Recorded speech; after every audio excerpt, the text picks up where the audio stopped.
Eriksson avant le 13 juin de cette année, date de la rencontre Danemark-Allemagne de l'Ouest lors du mondial. Entré après la pause pour Elkir Larsson, Eriksson démontrait son sens du but en exploitant parfaitement un service d'Arneson pour inscrire le deuxième but danois. Un sens du but qui n'a pas laissé indifférents les dirigeants servétiens, et c'est donc sous le maillot grenat que l'on retrouve John Eriksson le 9 août. Première journée du championnat de Suisse, Servette reçoit Lucerne et Eriksson, l'opportuniste, confirme qu'il est un chasseur de but.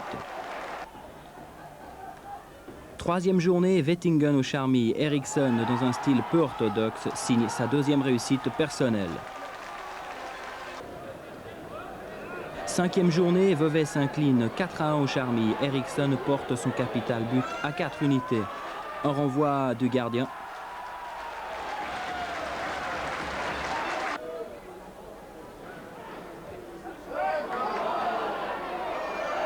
Un crochet court, le compte y est.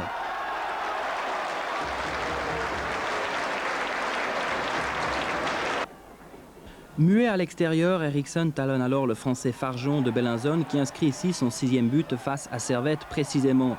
Servette qui n'a récolté aucun point en 3 matchs à l'extérieur, Limoges Guillou après la 7e journée et place 2 Choudon à la tête de l'équipe Grenat. Commence alors une période faste, autant pour les joueurs genevois que pour Eriksson. 8e journée, Servette reçoit le Carnot, Eriksson score une fois. Dès cette date, le Danois va frapper à chaque journée de championnat. 4 octobre, 9e journée, Servette se rend à la Maladière pour y affronter Xamax. Une erreur de Corminboeuf, Eriksson est là pour placer la pointe de son soulier.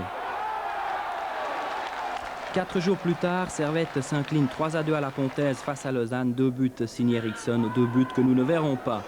11 octobre, 11e journée, Young Boys au Charmy, Eriksson, quel sang-froid, inscrit son 9e but. Servette s'impose 2-0. Mais un autre buteur venu d'un tout autre horizon lui ravit la place de meilleur buteur au terme de cette 11e journée. Il s'agit du Brésilien Paulo César de Bellinzone, auteur de 4 buts face au Lausanne Sport. Paulo César totalise alors 10 buts.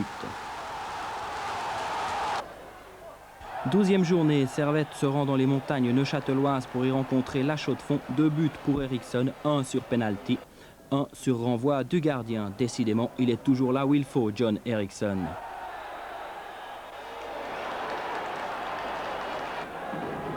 De 11, son capital but va passer à 13 avec la venue d'Aro Charmy pour la 13e journée de championnat.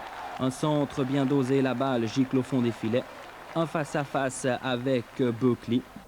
Sans espoir pour le portier argovien, Servette gagne cette rencontre 3-2. Victoire encore pour Servette à Bâle, 4-1 avec bien évidemment une réussite signée Eriksson.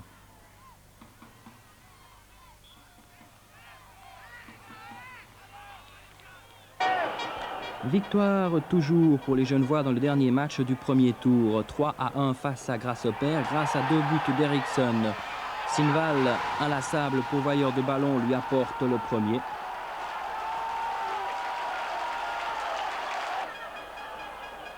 Pour le second, Eriksson se débrouille tout seul et porte son total à 16 buts.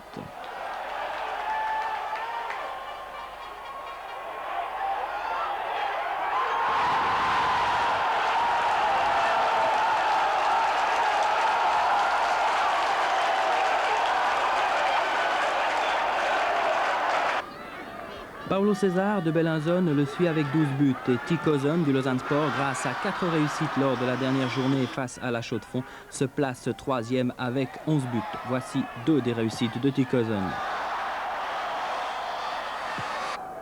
Enfin, Farjon, ex-Bellinzone avec 10 buts marqués, se classe 4e, mais il ne pourra plus améliorer son total.